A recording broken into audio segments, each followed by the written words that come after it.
unfold.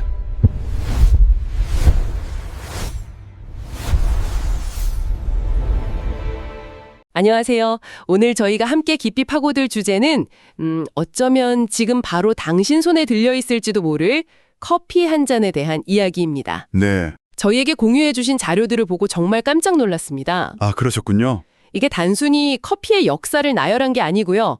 커피라는 아주 작은 렌즈를 통해 대한민국의 지난 140년이라는 거대한 시간을 해부하는 그야말로 한편의 압축적인 사회학 보고서더군요. 맞습니다. 불안, 생존, 속도, 피로.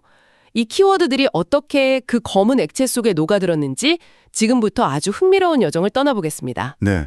오늘 분석의 핵심 질문은 바로 이것입니다. 왜 유독 한국인들은 밥값보다 비싼 커피를 마시면서 자신의 취향과 계급을 드러내고 또 왜 살을 내는 혹한에도 얼어 죽어도 아이스 아메리카노를 고집할까요? 아, 정말 궁금하네요. 이 질문에 대한 답은 생각보다 훨씬 깊은 곳에 있습니다. 아관파찬 당시 고종이 두려움 속에서 마셨던 커피, 가비 한 잔에서부터 오늘 당신의 책상 위에 놓인 대용량 아이스 아메리카노까지 와, 이 커피라는 프리즘을 통해 한국 근현대사에 숨겨진 욕망과 좌절, 그 맨얼굴을 함께 따라가 보시죠. 정말 기대되네요. 그럼 그 여정의 시작, 19세기 말 조선으로 거슬러 올라가 보죠. 보통 한국 최초의 커피 앵호가 하면 다들 고종 황제를 떠올리잖아요. 네, 대부분 그렇게 알고 있죠. 그런데 자료를 보니까 그게 아니더라고요. 1884년에 미국인 천문학자 퍼시벌 로웰이 조선의 한 고관에게 석식 후 커피를 대접받았다는 기록이 남아있다는 거예요. 정확합니다. 이건 이미 고종이 커피를 마시기 전부터 조선의 최상류층은 커피를 서군 문물의 상징으로 받아들이고 있었다. 뭐 이런 뜻 아닌가요? 바로 그겁니다. 이미 일부 엘리트층에게는 익숙한 음료였던 거죠. 하지만 커피가 역사의 전면에 그리고 대중의 뇌리에 각인된 계기는 역시 1896년 아과파천이었습니다. 아, 한번 생각해 보세요. 명성황후가 궁궐 안에서 끔찍하게 시해되는 을미사변을 겪은 고종은 정말 매 순간 독살의 공포에 시달렸을 겁니다. 그렇죠. 러시아 공사관으로 피신한 그에게 커피는 유일하게 믿고 마실 수 있는 음료였어요. 뜨거운 물을 부어 즉석에서 내리니까 독을 타기가 어려운 구조였거든요. 아하. 동시에 잠들지 못하는 불안한 밤을 버티게 해주는 각성제이기도 했고요. 자료에서는 그 쌉쌀한 맛이 망국의 비애와 꼭 닮았을 것이라고 해석하는데 굉장히 와닿는 분석입니다. 안전한 음료였다는 점이 참 아이러니하게 들리네요.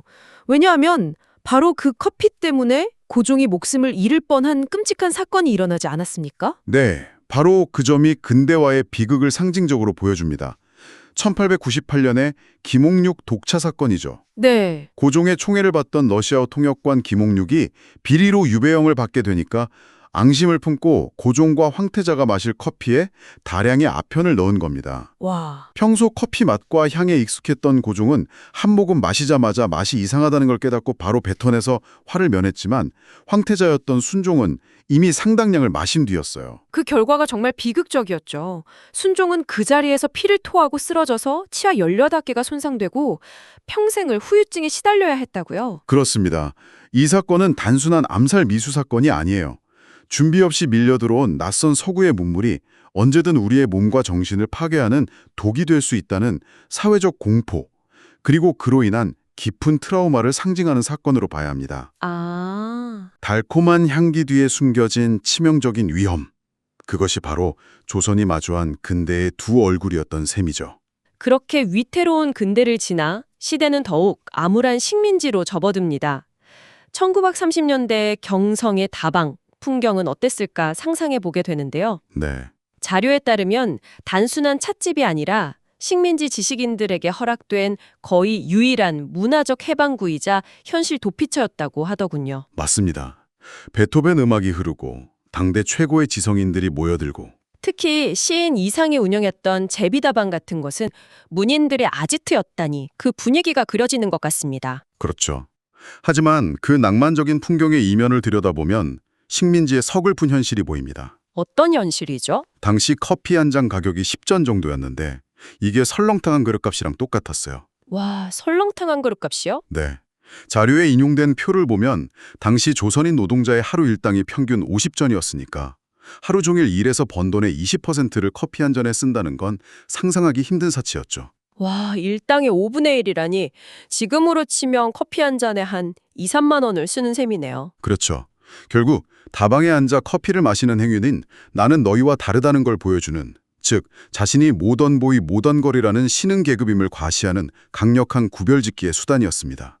아, 박태원의 소설 소설가 구보 씨의 일위를 보면 주인공이 정처 없이 경성거리를 헤매다 다방에 들어가 고독을 곱씹는 장면이 반복적으로 나오죠. 네, 맞아요. 다방 안의 화려함과 서구적 풍경, 그리고 그 안에서 이방인처럼 겉도는 주인공의 텅 빈 내면.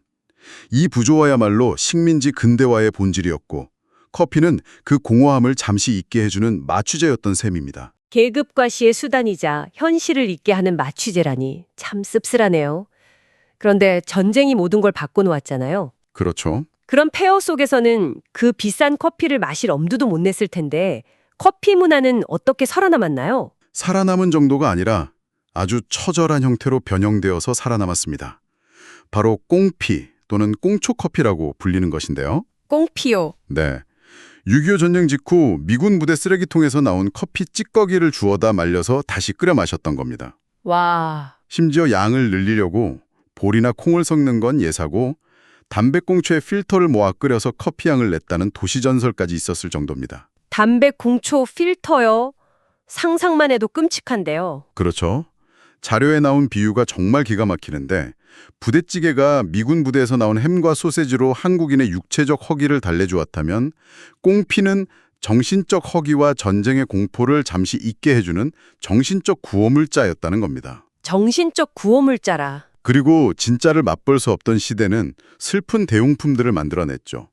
도라지 위스키라고 들어보셨나요? 아, 가수 최백호 씨의 노래 낭만에 대하여에 나오는 그 도라지 위스키 한 잔 말씀이시죠? 네, 맞습니다. 그게 정확히 뭔가요? 소주 원료인 주정에 위스키 향료와 캐러멜 색소를 섞어 만든 가짜 양주입니다. 아, 가짜 양주. 당시 다방에서는 커피나 홍차에 이 도라지 위스키를 타서 마시는 이른바 위티, 위스키티가 크게 유행했어요. 사실 맛이 있었겠습니까? 하지만 사람들은 그 맛이 아니라 가난 속에서도 진짜를 흉내내서라도 낭만을 누리고 싶었던 그 시절의 분위기를 그리워하는 거죠. 자료를 보다가 정말 기절할 뻔한 메뉴를 봤습니다.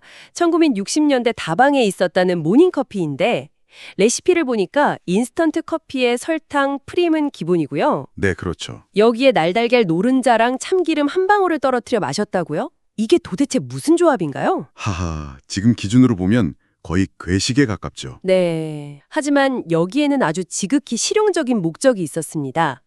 당시만 해도 아침을 거르는 샐러리맨들이 많았는데 달걀 노른자가 들어간 모닝커피 한 잔이 훌륭한 아침 식사 대용, 즉 영양 보충제 역할을 했던 겁니다. 아, 식사 대용이었군요. 또 전날 과음한 남성들에게는 날달걀과 참기름이 위벽을 보호해주는 해장용으로도 인기였고요. 서양에서 온 기호품인 커피를 한국인의 필요에 맞춰 완벽한 보양식으로 재창조해낸 뭐랄까 K-커스터마이징의 원조격이라고 할 수 있겠습니다. 정말 대단하네요. 필요는 발명의 어머니라는 말이 딱 맞습니다. 그렇게 한국인의 몸과 입맛에 맞춰지던 커피가 1970년대에 들어서면서 한국 사회 자체를 바꾸는 역할을 하게 되죠. 그렇습니다. 1976년 동서식품에서 커피 믹스를 출시한 것은 단순한 신제품 출시가 아니라 한국 사회사를 바꾼 사회학적 사건이었습니다. 사회학적 사건이요? 네. 빨리빨리로 상징되는 압축 성장, 수출 주도 경제 개발이라는 시대적 요구에 이보다 더 완벽하게 부합하는 발명품은 없었죠. 찢어서 붓고 뜨거운 물만 부으면 3초 만에 완성되는 커피. 그 1.2대 2라는 황금 비율이 괜히 나온 게 아니었군요. 그런 게요. 커피의 각성 효과, 설탕의 즉각적인 열량 보충, 그리고 크리마의 포만감까지. 이 세 가지가 결합된 커피 믹스는 밤샘 야근과 고된 노동에 시달리던 산업 역군들에게는 잠을 쫓는 각성제이자 허기를 달래는 비상식량이자 고된 현실을 잠시 잊게 하는 달콤한 마취제였습니다. 달콤한 마취제. 한강의 기적을 이끈 노동자들의 혈관 속에는 피와 함께 커피 믹스가 흘렀다고 해도 과언이 아니에요. 달콤한 마취제라는 표현이 정말 와닿네요. 저희 아버지도 공장에서 일하실 때 하루에 저 커피를 몇 잔씩 드셨는지 몰라요. 아, 그러셨군요. 그게 단순히 피곤해서가 아니라 시대가 요구하는 속도를 맞추기 위한 필수품이었던 거군요. 이 커피 믹스가 80년대, 90년대에는 자판기를 통해 거리로 쏟아져 나왔고요. 네.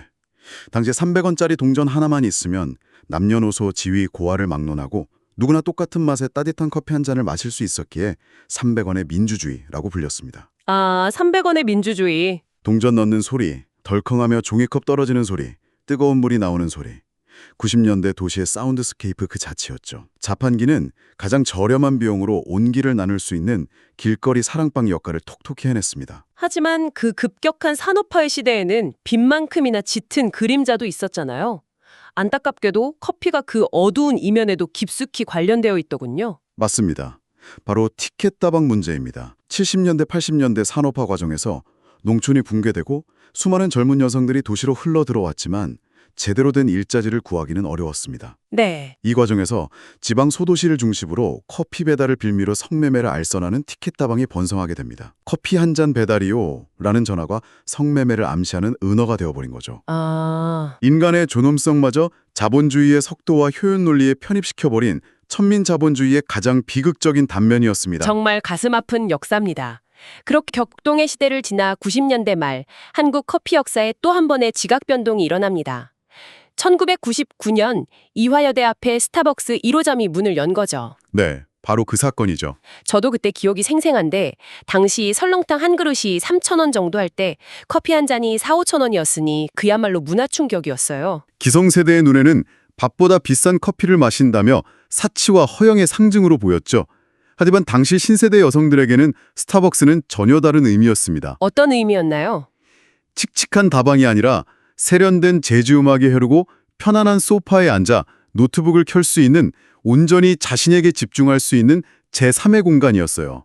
그곳에서 커피를 마시는 행위는 새로운 라이프 스타일을 받아들인다는 하나의 선언과도 같았습니다. 그리고 그 지점에서 바로 그 유명한 된장녀 논란이 터져나온 거고요. 네, 2006년경 스타벅스 커피를 매개로 폭발한 이 논란을 사회학적으로 분석해보면 이건 단순한 여성 혐오를 넘어선 훨씬 복잡한 현상이었습니다. 더 복잡하다고요? 네, IMF 외환 위기 이후 극심한 취업난과 경제적 불안에 시달리던 젊은 남성들의 박탈감이 자신들과는 다른 소비 문화를 누리는 것처럼 보이는 젊은 여성들에게 투사된 일종의 젠더 갈등이자 계급 갈등이었던 거죠. 그렇군요. 그러니까 이게 사실은 커피 자체에 대한 분노가 아니었던 거네요. 그렇죠. 30원짜리 자판기 커피를 마시는 고단한 자신들과 5,000원짜리 캐러멜 마키아토를 마시며 여유를 즐기는 것처럼 보이는 여성들을 대비시키면서 경제적 불만과 분노를 표출할 손쉬운 대상을 찾았던 거군요. 정확합니다. 역설적이게도 이 거센 논란은 스타벅스의 고급 이미지를 대중에게 더욱 확실하게 각인시키는 결과를 낳았고요. 여성들에게는 남성들의 시선으로부터 자유로운 자신들만의 공간을 더욱 공고히 지켜야 한다는 연대감을 심어주기도 했습니다. 그리고 현재로 넘어오면 정말 세계적으로도 유래를 찾기 힘든 독특한 현상이 나타납니다. 저도 사실 여기에 포함되는데요. 바로 얼주가, 얼어 죽어도 아이스 아메리카노 현상입니다. 아, 얼주가. 외신에서도 에얼주카라는 고유 명사로 소개할 정도라는데 저는 그냥 찬 게 좋아서 마시는 건 줄 알았더니 자료의 분석을 보고 뒤통수를 맞은 기분이었어요. 어떤 분석이었나요? 이게 두 가지 의미를 담고 있다는 건데요. 첫째는 뜨거운 커피를 불어서 식혀 마실 몇 분의 시간조차 아까워하는 한국 사회 특유의 효율성과 속도 강박의 극지라는 분석. 네. 그리고 둘째 분석이 정말 충격적이었는데 만성적인 스트레스와 울화, 즉 화병을 앓는 한국인들에게 차가운 아이스 아메리카노가 가슴속에 열불을 식혀주는 일종의 심리적 냉각수 역할을 한다는 겁니다. 심리적 냉각수라. 생각해보니 정말 그런 것 같기도 해요. 답답할 때 마시면 속이 확 뚫리는 기분이 들거든요. 매우 설득력 있는 분석이죠. 이제 커피는 기호식품의 단계를 넘어섰습니다. 직장인들이 흔히 쓰는 말 중에 커피 수혈한다거나 카페인 링거 꽂는다는 표현이 있잖아요. 아, 맞아요. 많이 쓰죠. 이건 커피 섭취가 더 이상 즐거움을 위한 행위가 아니라 지친 몸을 억지로 움직여 노동력을 유지하기 위한 의료적 처치에 가까워졌다는 걸 보여줍니다. 의료적 처치요? 네, OECD 최장 수준의 노동시간과 끝없는 경쟁 속에서 커피는 말 그대로 생존 포션이 된 겁니다. 폭발적으로 성장한 저가 대용량 커피 시장이 바로 그 증거고요. 그러고 보니 요즘 커피 시장은 극단적으로 양극화된 모습도 보여요.